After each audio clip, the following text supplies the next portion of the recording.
Assalamualaikum warahmatullahi wabarakatuh. Alhamdulillahirabbil alamin. Wassalatu wassalamu ala asrofil anbiya'i wal mursalin wa ala alihi washabihi rasulillahi ajmain. Baiklah, kami dari kelompok 1 akan mempresentasikan hasil makalah kami dengan judul Perbedaan Bank Syariah dan Bank Konvensional. Yang A, pengertian bank. 1. Pengertian bank konvensional.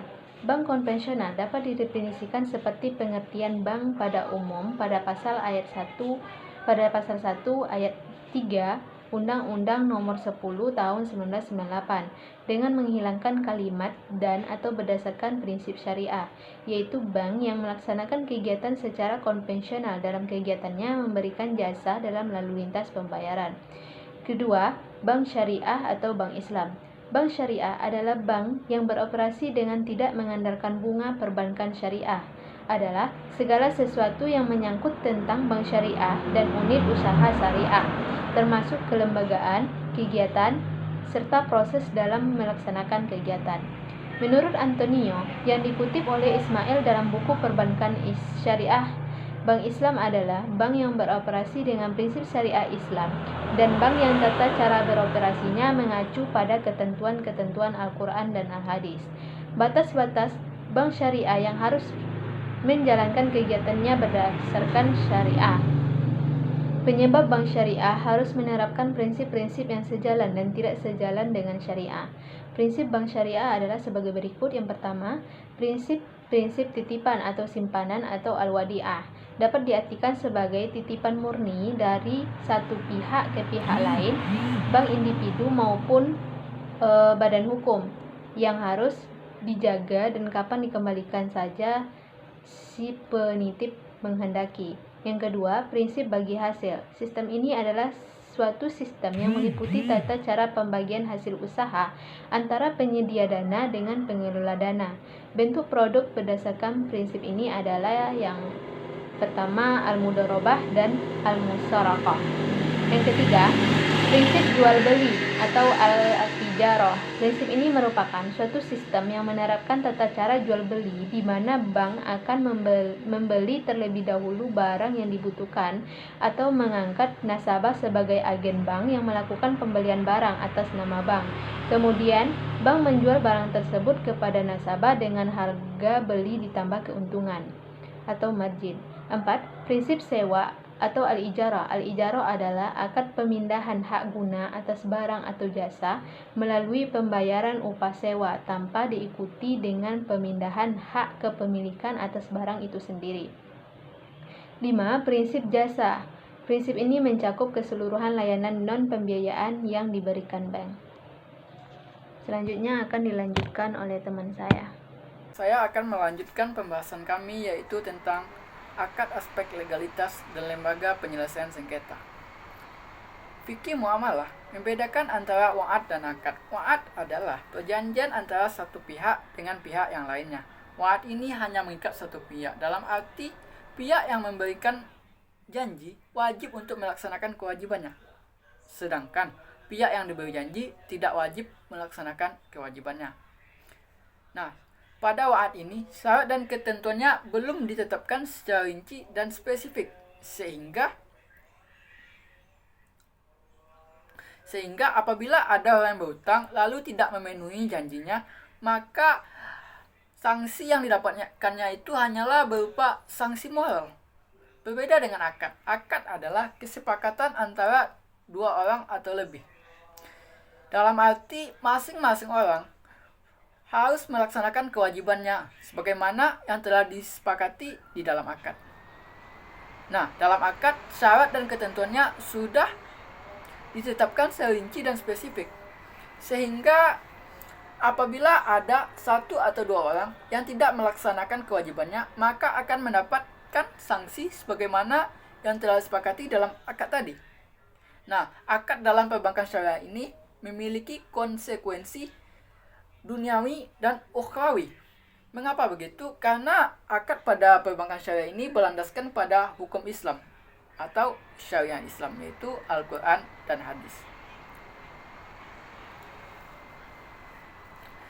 Lalu dalam akad dalam perbankan syariah ini harus memenuhi beberapa ketentuan. Yang pertama, rukun akad. Rukun akad itu ada orang yang berakad, barang yang diakadkan, siap tu ijab dan kabul. Nah, syarat orang itu harus Islam, balik dan berakal.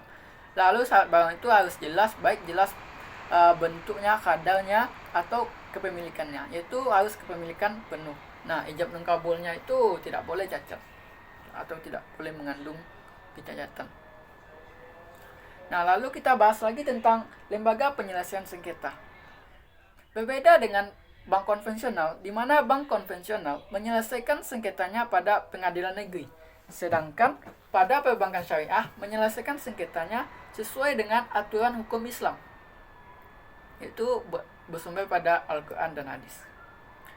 Badan atau lembaga yang mengatur prinsip-prinsip syariah di Indonesia ini diberi nama atau dikenal dengan nama BAMUI, yaitu Badan Prinsip Syariah di Indonesia ini diberi nama atau dikenal dengan nama BAMUI, yaitu Badan Arbitrase Muamalah Indonesia.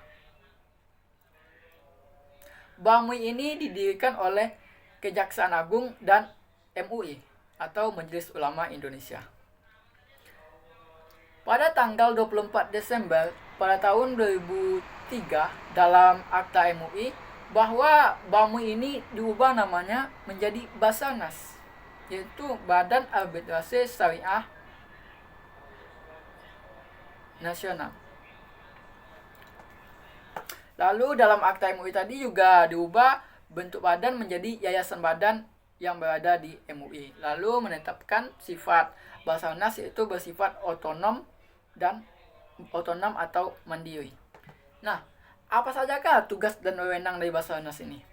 Tugas dan wewenang dari Basarnas yaitu yang pertama menyelesaikan perkara keperdataan dengan mengutamakan prinsip perdamaian, Nah, yang kedua adalah menyelesaikan sengketa keperdataan dengan menjadikan syariah sebagai dasarnya. Nah, yang ketiga adalah menyelesaikan sengketa keperdataan dengan adil, jujur, dan cepat. Nah, bagaimana kalau kita ingin mengadakan suatu arbitrase? Bagaimanakah mekanismenya, operasionalnya? Nah, hal yang pertama kita harus lakukan yaitu kita harus mengajukan permohonan untuk mengadakan arbitrase. Lalu yang kedua, kita harus memilih arbiter kita. Nah, lalu yang ketiga baru acara. Yang keempat, perdamaian. Yang kelima itu baru pembuktian dan saksi. Nah, yang keenam itu berakhirnya pemeriksaan. Nah, yang ketujuh pengambilan putusan. Lalu yang selanjutnya perbaikan putusan. Lalu yang selanjutnya pembatalan putusan. Lalu yang selanjutnya baru pendaftaran putusan, yaitu pendaftaran putusan yang telah diperbaiki tadi. Nah, lalu yang selanjutnya baru pelaksanaan putusan. Nah, yang terakhir baru pembayaran arbitrase. Itu biaya-biaya yang harus kita keluarkan. Nah, mengenai kewenangan absolut arbitrase, yaitu tentang penyelesaian sengketa antara nasabah dengan bank syariah, itu diatur dalam Undang-Undang Nomor 21 Tahun 2008, yaitu tentang perbankan syariah, di mana itu diatur dalam Undang-Undang Nomor 21 Tahun 2008, yaitu tentang perbankan syariah, di mana isi undang-undang tersebut yaitu penyelesaian sengketa perbankan syariah itu dilakukan oleh pengadilan di dalam lingkungan pengadilan agama. Selanjutnya saya akan menjelaskan tentang poin ketiga, yaitu tentang struktur organisasi DPS dan DSN. Pertama itu DPS. DPS itu adalah Dewan Pengawas Syariah. Adapun tugas pokok dan kewenangan Dewan Pengawas Syariah sebagaimana surat keputusan MUI nomor keputusan strip 98 MUI 2001 tentang susunan pengurus Dewan Syariah Nasional MUI masa bakti tahun 2000 sampai 2005. Mekanisme kerja DPS antara lain: pertama, melakukan pengawasan secara periodik pada lembaga keuangan syariah yang berada di bawah pengawasannya. B. Berkewajiban mengajukan usul-usul pengembangan lembaga keuangan syariah kepada pimpinan lembaga yang bersangkutan dan kepada Dewan Syariah Nasional. Ketiga, melaporkan perkembangan produk dan operasional LKS yang dikuasainya kepada Dewan Syariah Nasional sekurang-kurangnya 2 kali dalam 1 tahun anggaran. D.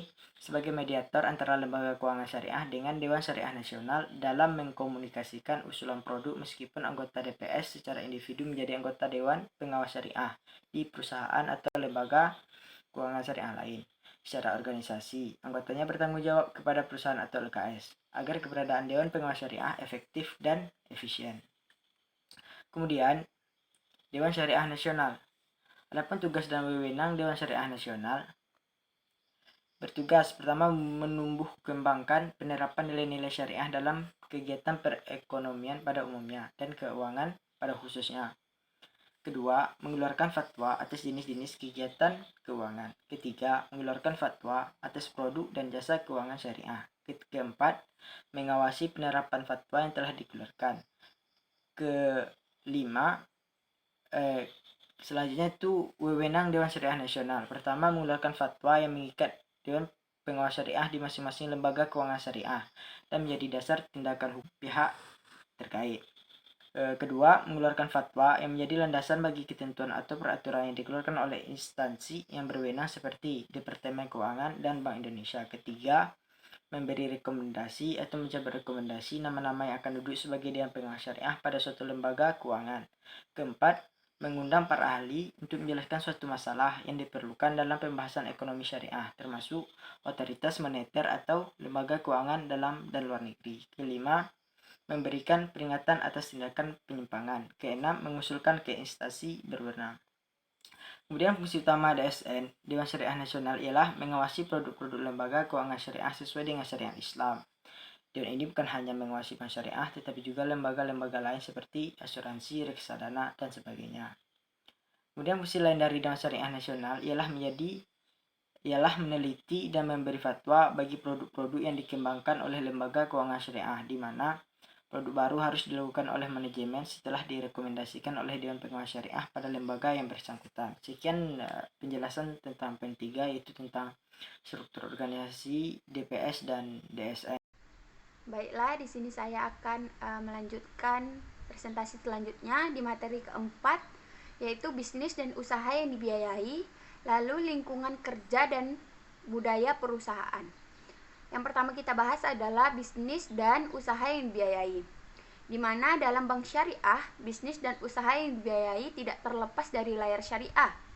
Karena itu, bank syariah tidak akan mungkin membiayai usaha yang terkandung di dalamnya hal-hal yang haram. Dalam perbankan syariah, suatu pembiayaan tidak akan disetujui sebelum dipastikan yang pertama, usaha yang dibiayai merupakan produk yang benar-benar halal. Yang kedua, ada usaha yang bermanfaat bagi masyarakat. Yang ketiga, ada usaha yang menguntungkan bagi bank dan juga mitra usaha. Ada juga bank konvensional, yaitu bank yang sebaliknya, yaitu tidak mempertimbangkan jenis investasinya. Yang terpenting adalah perusahaan tersebut mendapatkan keuntungan, meskipun menurut syariah Islam tergolong produk-produk yang tidak halal. Nah, yang kedua kita bahas adalah lingkungan kerja dan budaya perusahaan, di mana dalam sebuah bank syariah selayaknya memiliki lingkungan kerja yang sejalan dengan namanya, yaitu syariah. Dalam hal etika pun, karyawannya harus memiliki sifat yang amanah, sehingga dapat mengintegritas eksekutif muslim yang baik. Selain itu, karyawan bank syariah juga harus terampil, profesional, dan mampu melakukan tugas-tugasnya secara tim. Selain itu, cara berpakaiannya, tingkah lakunya juga harus mencerminkan bahwa mereka bekerja dalam lembaga keuangan yang membawa nama besar Islam, sehingga tidak ada aurat dan terbuka, dan juga tingkah lakunya yang terjaga. Mungkin sekian presentasi dari kelompok kami. Maaf apabila ada salah-salah. Wabillahi taufiq wal hidayah. Wassalamualaikum warahmatullahi wabarakatuh.